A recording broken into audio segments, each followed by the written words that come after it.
Bonjour les amis, que Dieu vous bénisse. Amen.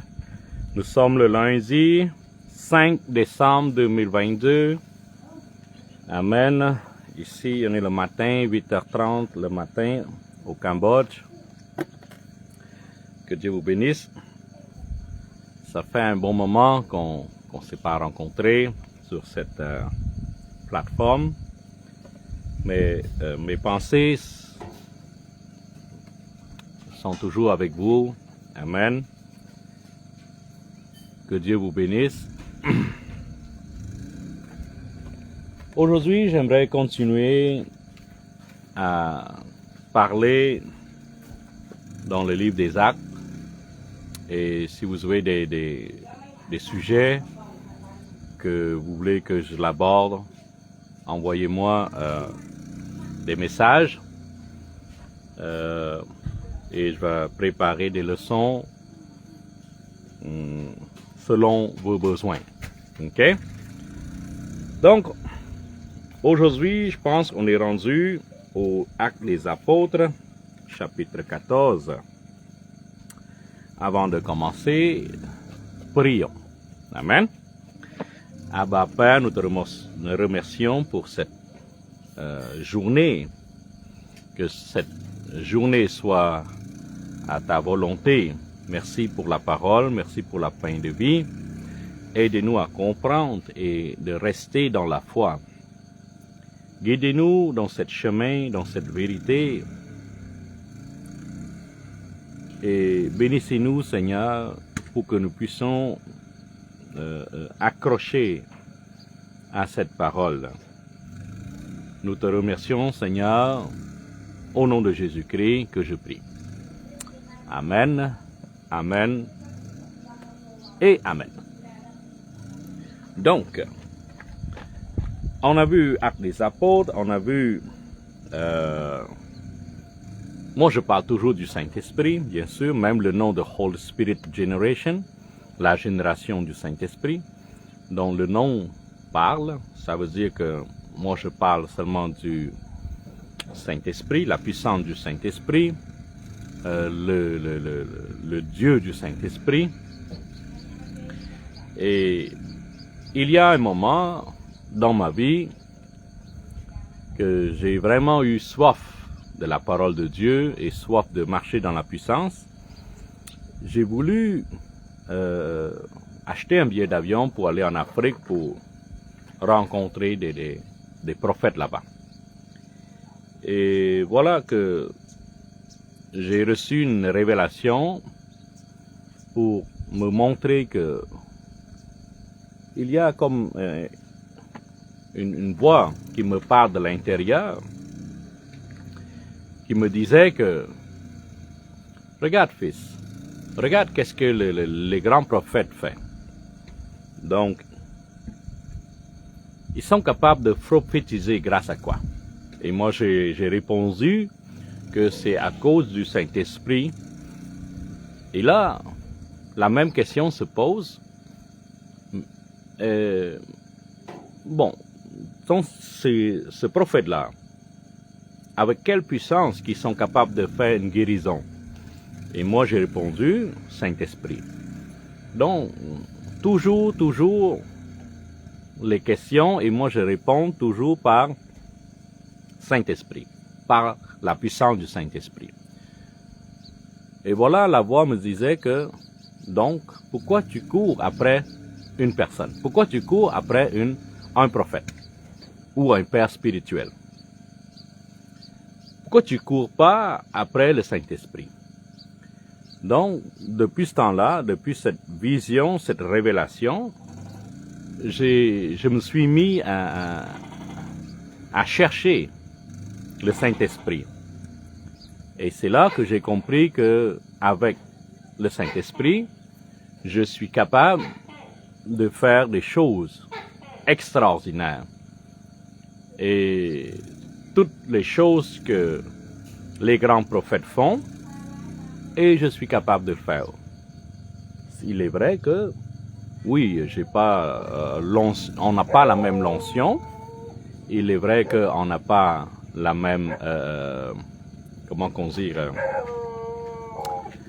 la même prédication ou la même enseignement, mais la puissance, ok, la puissance, c'est grâce au Saint-Esprit. Okay? Donc le Saint-Esprit, il est la base de tout. Sans le Saint-Esprit, tu ne peux pas bien fonctionner. Sans le Saint-Esprit, tu ne peux pas prêcher. Sans le Saint-Esprit, tu ne peux pas avoir une puissance. Sans le Saint-Esprit, tu ne peux pas faire une guérison. Sans le Saint-Esprit, tu ne peux pas bien fonctionner. Donc, depuis ce temps-là, je cherche à comprendre, à connaître mon Dieu, qui est le Dieu du Saint-Esprit. Et voilà, j'ai reçu cette révélation et c'est pour ça le nom que je porte maintenant, c'est The Holy Spirit Generation, la génération du Saint-Esprit. Et partout où je vais, je prêche la puissance du Saint-Esprit. Pour moi, le Saint-Esprit, c'est la base. Tout chrétien doit avoir absolument le Saint-Esprit. Et je sais que le Saint-Esprit n'est pas venu naturellement. Il faut prier, il faut demander, il faut laisser, il faut être baptisé dans le feu du Saint-Esprit. Amen. Ok. Donc, l'acte des apôtres. Ok. Donc, les livres des actes vont nous apprendre à comment bien fonctionner dans l'Église, comment ouvrir une Église, comment avoir des communications avec le Saint-Esprit. Ok. Donc, acte des apôtres, chapitre 14. Ok. Suivez-moi bien. On y va ensemble. Ok. À Icône, Paul et Barnabas entraient ensemble dans la synagogue des Juifs et ils parlaient de telle manière qu'une grande multitude de Juifs et de Grecs crurent. Donc, la bonne nouvelle a été énoncée et beaucoup de monde, les Juifs et les Grecs, commencent à croire, commencent à suivre. Mais ceux des Juifs qui ne crurent point excitèrent et agrirent les esprits des païens contre les frères. Donc, il y a des jaloux, hein? Il y a des jaloux. Donc, les Juifs jaloux, hein? Ils n'aiment pas ça. Donc, ils provoquent et ils chuchotent ou ils rendent difficile, okay? Paul et Barnabas. Mais ceux des Juifs qui ne crurent point excitèrent et agrirent les esprits des païens contre les frères. Okay? Ils restèrent cependant assez longtemps à Icône, parlant avec assurance, appuyés sur le Seigneur, qui rendait témoignage à la parole de sa grâce et permettait qu'il se fit par leurs mains des prodiges et des miracles. Donc, le Saint-Esprit les aidait beaucoup. Donc, il fait beaucoup de prodiges et de miracles. Ok? La population de la ville se divisa. Les uns étaient pour les Juifs et les autres pour les apôtres. Donc, il y en a qui sont traditionnels et il y en a d'autres qui suivent les apôtres. Et comme les païens et les Juifs, de concert, avec leurs chefs, se mettaient en mouvement pour les outrager et les lapider. Donc, les Juifs, ils ouvrent pas facilement leur cœur pour recevoir quelque chose de nouvel. Donc, ils sont très orthodoxes, comment on dit, très traditionnels. Okay? Il y a seulement une petite partie qui ont cru, mais la plupart des gens n'acceptent pas cette nouvelle doctrine. Okay? Paul et Barnabas, en ayant eu connaissance, se réfugièrent dans la ville de Lycanie, à Lystre et à Derbe, et dans la comté d'alentour. 7. Et ils y annonçaient de la bonne nouvelle. Donc, peu importe où ce qu'ils sont, ils annoncent toujours la bonne nouvelle. Donc, ils vont où les gens sont ouverts. C'est-à-dire que là où les gens sont, ont leur esprit ouvert, donc quand Paul et Barnabas sont capables de parler en public et les gens écoutaient, ben, c'est une bonne place là. Okay? Donc, s'il y a des villes qui sont plus difficiles, ben, ils retournent. Okay? Ils changent de ville. Et pour nous, nous devrons faire la même chose. Okay? On doit aller où il y a une certaine ouverture d'esprit. Donc, on ne peut pas aller à des places où sont restreints, où ils ne sont pas ouverts. Donc, on n'a pas de temps à perdre. Okay? On n'a pas de temps à perdre. Il est très important de chercher une certaine ouverture d'esprit. Il est très important de chercher des gens qui ont soif de la parole de Dieu. Donc, ne perdez pas votre temps avec les gens qui sont durcis de cœur, des gens qui sont pas ouverts. On n'a pas de temps pour ça. Donc, cherchez les gens ouverts, cherchez les gens dans le besoin, cherchez les gens qui ont soif de la parole de Dieu. OK? 8. À Lystre se tenait assis un homme impotent des pieds, boiteux de naissance et qui n'allait jamais marcher. Il écoutait parler Paul, et Paul, fixant les regards sur lui, en voyant qu'il ait la foi pour être guéri. Donc, on apprend quelque chose ici. Donc, Paul a remarqué quelque chose chez le boiteux. Donc, le boiteux, il écoutait. Bon, après ça, comme la parole de Dieu a provoqué quelque chose. La parole de Dieu a créé quelque chose. Il a développé quelque chose qu'avant, cette boiteux ne l'avait pas. Donc, la foi a été créée. Okay? C'est-à-dire que dans le livre de Hébreux, c'est dit que la foi augmente grâce à l'écoute de la parole de Dieu. Okay?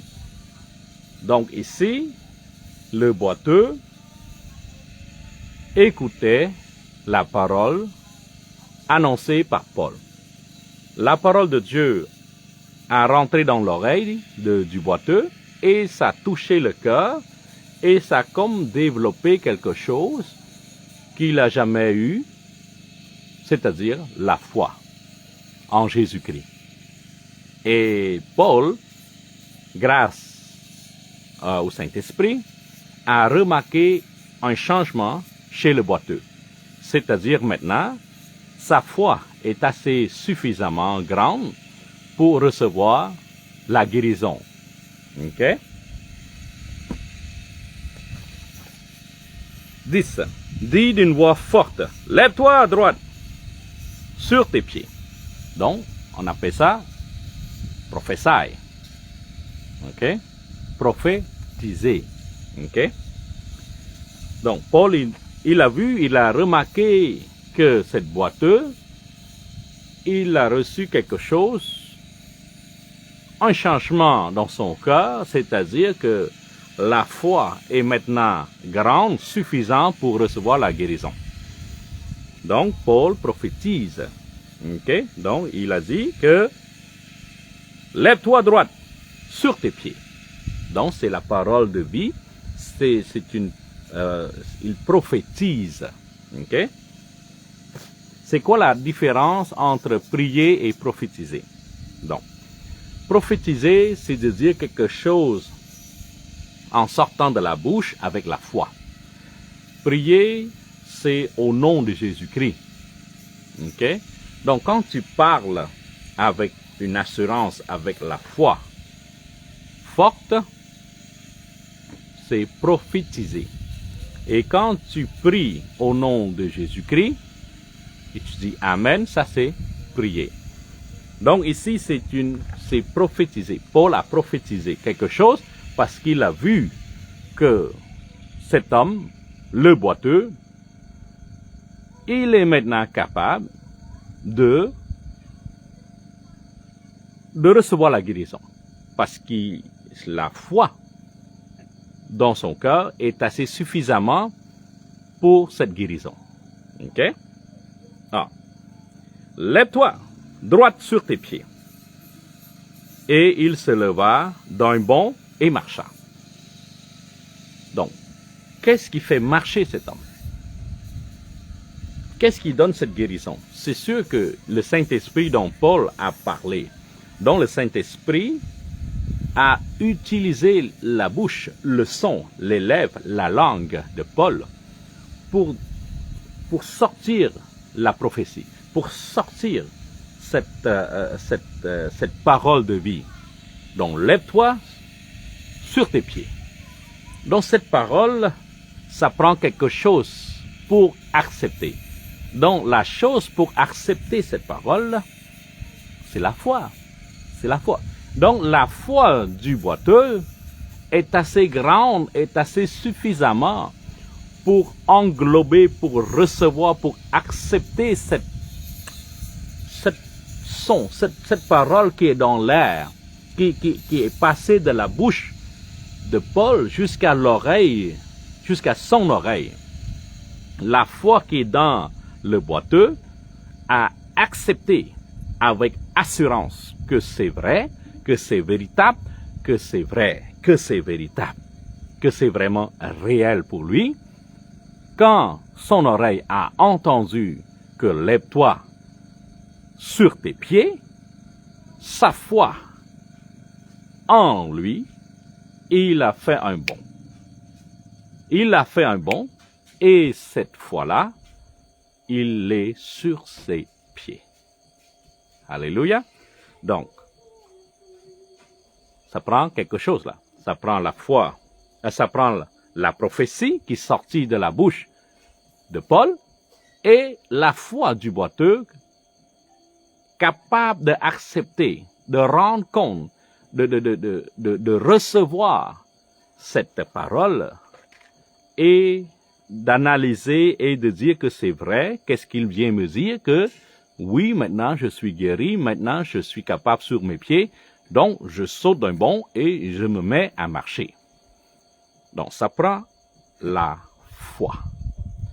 La foi, tu ne peux pas plaire à Dieu si tu n'as pas de foi, si tu n'as pas de la foi. OK? Donc, Paul, pendant qu'il prêchait, il voyait que cet homme-là, le boiteux, maintenant, sa foi est assez grande. Donc, il a prophétisé, la foi est en lui, a accepté cette parole de vie. Et voilà, il a fait un bond, puis il est sur ses pieds. C'est un miracle. C'est vraiment un miracle. Et il faut comprendre cette technique, il faut comprendre cette stratégie. Et vous aussi, si vous priez pour quelqu'un ou prophétisez pour quelqu'un, et sa foi est assez grande, tout est possible. OK? Donc, pour créer cette dimension de foi, pour augmenter, on peut dire ça comme ça, la foi. Il y a la parole de Dieu qui va augmenter sa foi. Il y a aussi un témoignage. Admettons, Paul va parler de sa vie, qu'il y a eu la guérison à cause que l'Ananias a mis la main, prié pour lui, et le boiteux, il a entendu ça. Donc, sa foi intérieure va grandir davantage pour maintenant capable de recevoir une guérison, recevoir une prophétie. OK? Donc, on voit ici il se leva d'un bond et marcha. Amen. À la vue de ce que Paul avait fait, la foule éleva la voix et dit en langue lycaonienne, « Les dieux sous forme humaine sont descendus vers nous. » Donc les gens alentour ne voyaient pas ça comme quelque chose que l'homme peut faire. Donc seul Dieu est capable de faire. Donc, quand dans tous les miracles, c'est seulement les œuvres de Dieu et non de l'homme. D'un côté, ils ont raison, mais ils ne connaissent pas le système encore de Paul. Donc, c'est vrai que Dieu a guéri, c'est vrai que Dieu a fait le miracle, mais Dieu est à l'intérieur de l'homme, et non l'homme lui-même qui est Dieu. Donc, la population, en voyant ce miracle, a crié « Les dieux sont parmi nous, les dieux sont parmi nous !» Et Paul et Barnabas sont un peu embarrassés. C'est pas ça là, c'est pas ça là. Je viens pas ici pour ça là. Ok? Donc, Paul et Barnabas est venu pour montrer la puissance de Dieu qui est avec nous, c'est-à-dire le Saint-Esprit. Dieu qui est mort, ressuscité, vivant encore, sous forme d'esprit, c'est le Saint-Esprit qui habite avec Paul et qui habite avec nous présentement. Donc, Paul veut montrer et démontrer cette habilité grâce au Saint-Esprit. Mais les gens de l'entour, méconnaissance, donc, en criant que Dieu est parmi nous. OK? 12. Il appelait Barnabas Jupiter et Paul Mercurus parce que c'était lui qui portait la parole. Donc, il surnomme Jupiter et il surnomme Mercure. OK? Donc, on sait que Jupiter, c'est un des planètes, un des plus grands planètes. Mercure, c'est la planète la plus chaude, le plus proche du Soleil. OK. Les prêtres de Jupiter, donc le temps était à la rentrée de la ville, amena des taureaux avec des bandelettes vers les portes et voulait, de même que la foule, offrirait un sacrifice. Là, ils sont allés loin là. OK? Donc, pour eux, Paul et Barnabas, c'est un dieu. Ce sont des dieux qui sont descendus. Ce sont des dieux de Jupiter et Mercure. Bon. Donc, ils commencent à préparer un sort de sacrifice pour remercier Dieu en chair, en os, avec les hommes. Bon. Ils ont poussé très loin, ça là. OK? 14. Les apôtres, Barnabas et Paul, ayant appris cela, déchiraient leurs vêtements. Pourquoi déchirer leurs vêtements? C'est pour s'abaisser devant Dieu, pour demander le pardon. C'est pas le but. Le but, c'est d'annoncer la bonne nouvelle. Le but, c'est de dire que Dieu est mouru sur la croix. Jésus-Christ est mouru sur la croix pour nous. 3 jours après, il est vivant. 50 jours, il monte. Le jour de Pentecôte, il est revenu sous forme du Saint-Esprit. Donc, les apôtres sont baptisés du feu du Saint-Esprit.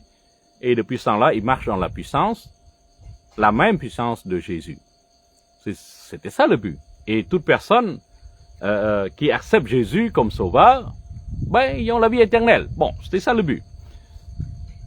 Mais grâce au miracle que le Saint-Esprit a provoqué, donc les gens de ce ville-là, ils n'ont jamais vu ces choses-là. Donc, dans leur tradition, dans leur tête, c'est seulement Dieu seul est capable de faire ces choses-là. L'homme n'est pas capable. Et pour Paul et Barnabas, toute personne ayant reçu le Saint-Esprit vont être capables de faire les œuvres de Dieu parce que Dieu en dedans. C'est Dieu qui fait, mais en utilisant les mains, la bouche de l'homme, des apôtres. OK? Donc, la ville veut offrir un sacrifice de remerciement. OK? 15. En écriant « Oh l'homme, pourquoi ?» Donc, Paul et Barnabas refusent ça. OK? « Oh l'homme, pourquoi agissez-vous de la sorte? Nous aussi, nous sommes des hommes de la même nature que vous. Et vous, apportant une bonne nouvelle, nous vous exhortons à renoncer à ces choses vaines pour vous tourner vers le Dieu vivant, qui a fait le ciel, la terre, la mer et tout ce qui s'y trouve. OK? Donc, annulez ça. OK? Nous sommes les humains, les hommes comme vous. Donc, nous ne sommes pas les dieux là. Il est vrai que le Saint-Esprit fait ces choses-là. Il est Dieu. Nous sommes hommes. OK. Ce Dieu, dans les âges passés, a laissé toutes les nations suivre leur propre voie. Quoiqu'il n'était assez de rendre témoignage de ce qu'il est, en faisant du bien, en vous dispensant du ciel les pluies et les saisons fertiles, en vous donnant la nourriture avec abondance et en remplissant vos cœurs de joie. Donc, c'est Dieu-là que je viens vous parler là. Donc, Paul et Barnabas essaient d'expliquer, c'est le Dieu créateur, c'est le Dieu qui vous donne la saison, vous donne la récolte.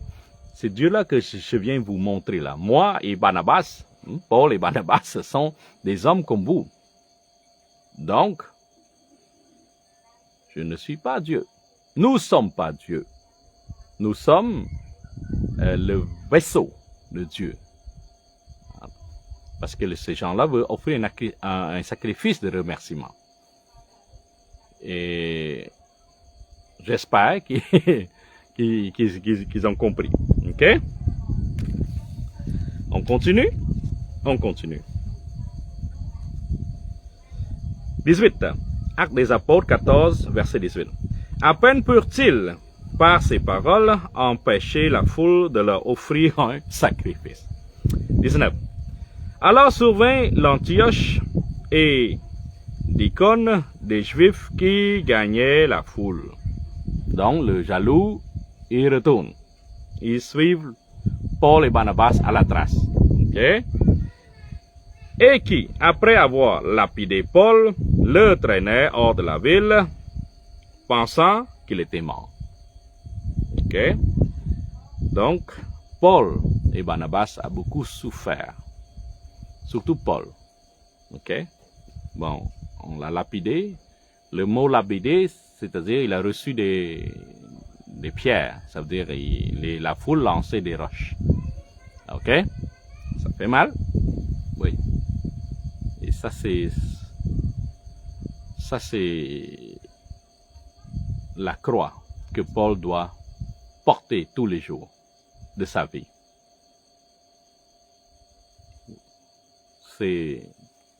L'image est très forte quand vous voyez une foule de gens lancer des pierres et il n'a rien fait de mal et on pensait qu'il est mort, on l'a traîné.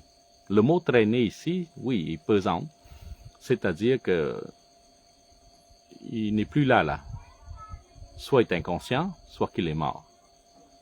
Donc, on l'a traîné, on l'a laissé hors de la ville, comme un déchet. Et bien sûr, Dieu va le ressusciter.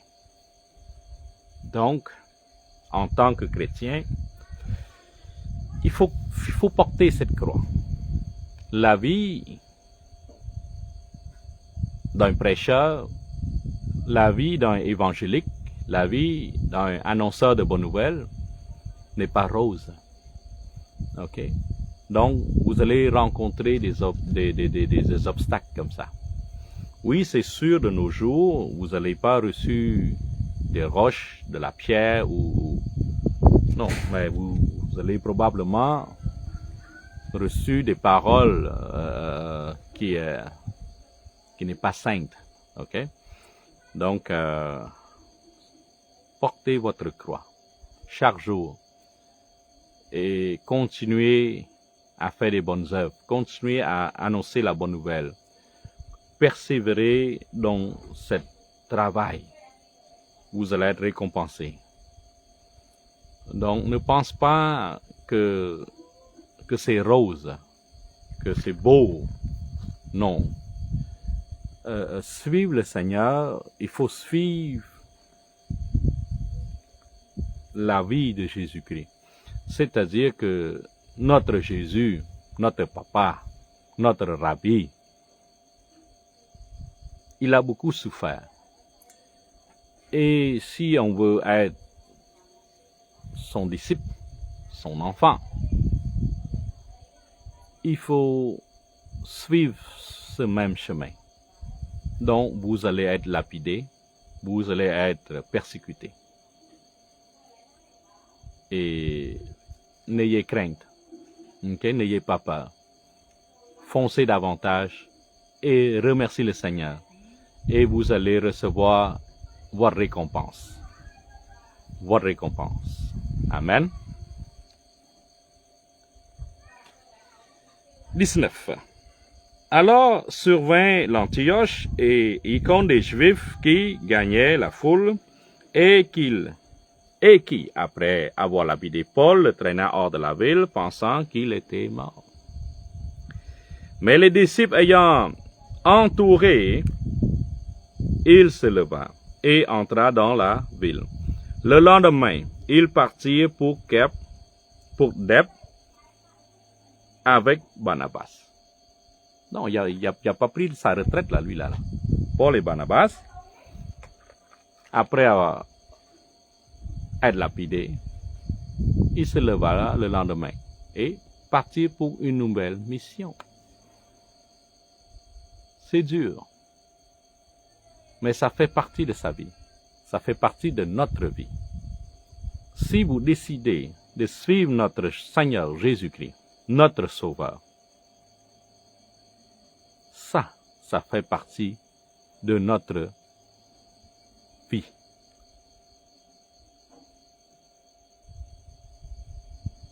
Il faut persévérer dans ce travail. Il ne faut jamais abandonner le travail de Dieu. Peu importe ce qui vous arrive dans la vie, je vous dis, il ne faut pas abandonner votre mission, c'est-à-dire que annoncer la bonne nouvelle. N'arrêtez pas. Continuez jusqu'à la dernière souffle de votre vie. Si vous arrêtez, vous perdez. Donc, n'arrêtez pas. Annoncez, annoncez, annoncez, annoncez la bonne nouvelle. Partout où vous allez, célébrez que le Seigneur Jésus-Christ est votre Sauveur. N'ayez pas peur de la persécution, n'ayez pas peur. N'ayez pas peur. Amen. Donc, les livres des Actes nous apprennent beaucoup de choses, et spécialement que les livres des Actes nous montrent que c'est dur et c'est difficile, mais c'est faisable. Ok? Avec Dieu, tout est possible. Donc, on l'a laissé pour mort, mais Dieu l'a ressuscité, et le lendemain, ils sont capables de continuer leur chemin. Gloire à notre Seigneur Jésus-Christ. Amen. 21. Quand il eut évangélisé cette ville et fait un certain nombre de disciples, ok, il retournait à Lystre, à Icône et à l'Antioche. Donc, ils sont capables d'avoir un certain nombre de disciples. Ok? Donc, de nos jours, le mot disciple est comme un peu dissimulé. Donc, les gens, ils parlent plutôt du membre de l'Église, plutôt que disciple. Ok? Il faut retourner à la parole de Dieu. Donc, Dieu nous demande d'aller faire des disciples. Ça veut dire que prêcher la bonne nouvelle, baptiser au nom de Jésus-Christ et enseigner à suivre la même démarche que Jésus-Christ. De nos jours, on parle souvent de membres de l'Église, par exemple. Donc, les membres de l'Église ne sont pas des disciples. Ce sont les chiffres, ce sont les nombres, ce ne sont pas disciples. Le mot disciple, ça veut dire élève de Dieu. Le mot disciple, ça veut dire un élève de son enseignant. Donc, on sait que Rabbi, c'est le professeur, Rabbi, c'est le maître, Rabbi, c'est le professeur. Donc, le professeur va créer un disciple, un élève. L'élève, avec son apprentissage, va devenir professeur, prêcheur. Okay? Donc, l'élève va continuer le même chemin, il va créer des autres élèves, des autres disciples. Okay? Donc, de nos jours maintenant, il utilise le mot membre de l'Église, frère de l'Église. Okay? Essayez, s'il vous plaît, de garder le même principe, la même doctrine, le même enseignement, le même but. Parce qu'on voit ici que c'est vraiment une église primitive. Okay? Donc, il faut suivre cette même méthode. Okay? Maintenant, les gens sont mélangés à cause de la dénomination de chacun, à cause du catholicisme. Donc, les gens sont mêlés un peu dans tout ça. Donc, essaye de garder le mot disciple. Donc, Dieu nous demande d'aller créer des disciples. OK? Faire des disciples. Amen. Quand il eut évangélisé cette ville et fait d'un certain nombre de disciples, il retournait à Lystre et à Icône et à l'Antioche, fortifiant l'esprit des disciples. Amen. Les exhortant à persévérer dans la foi, en disant que c'est par beaucoup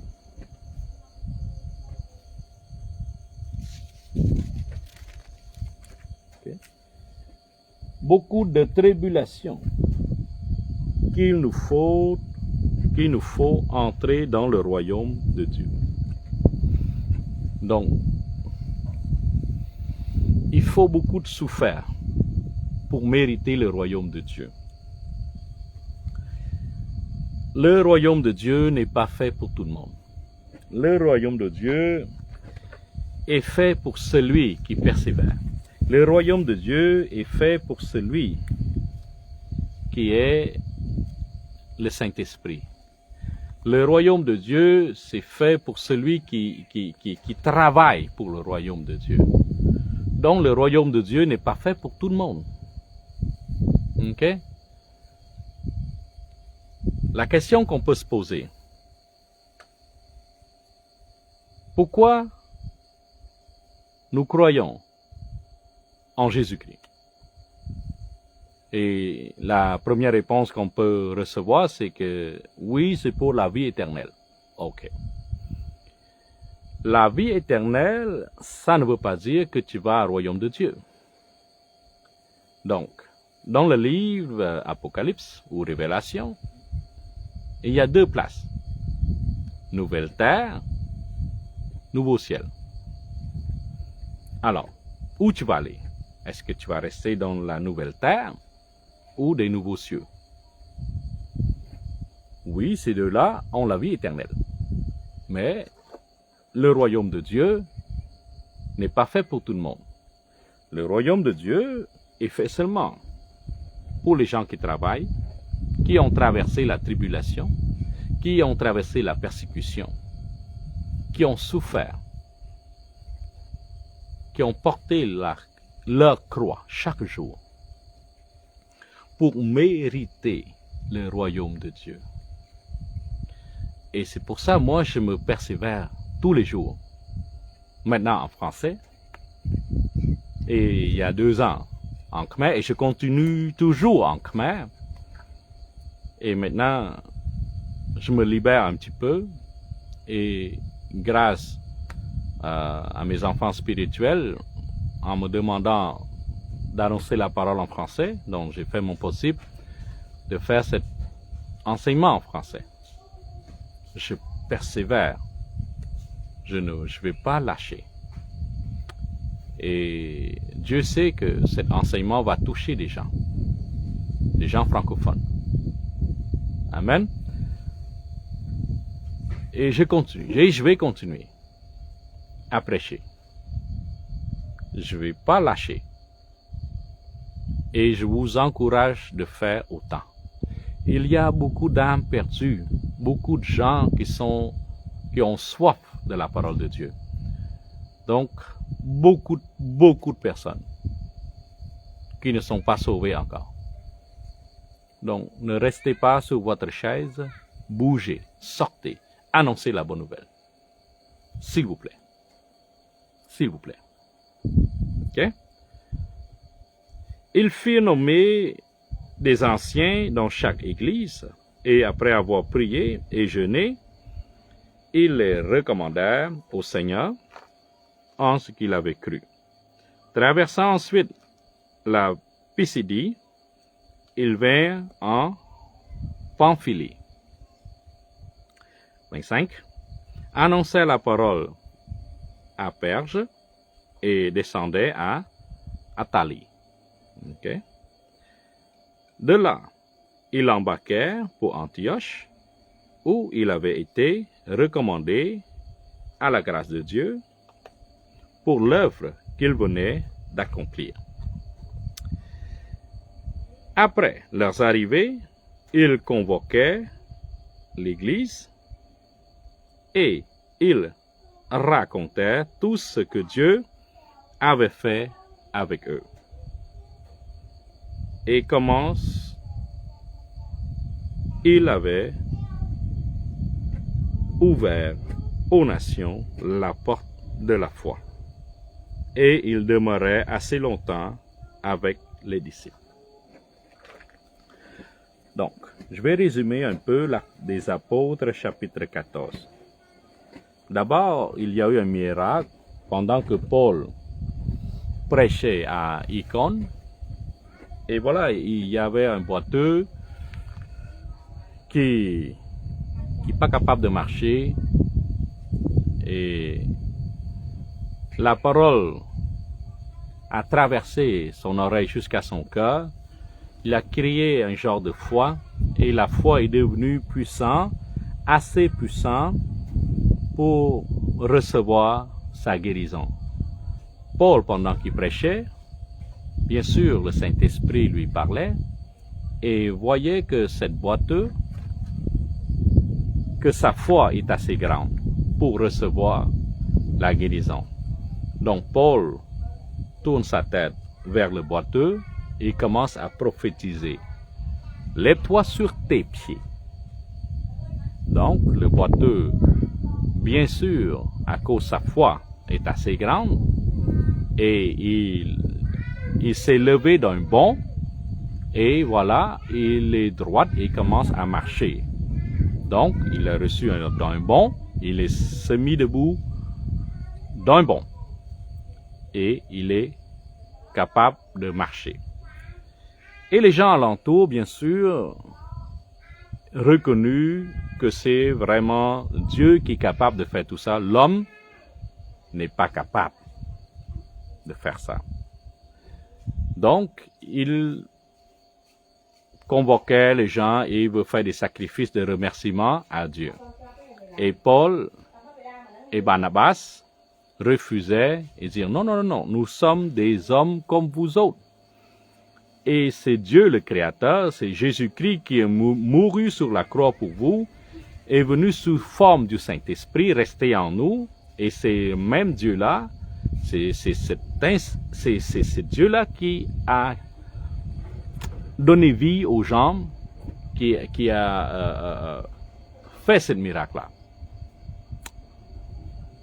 Et bien sûr, les jaloux, les Juifs, sont venus et chuchotaient à l'oreille des autres et commencent à lapider Paul et Barnabas.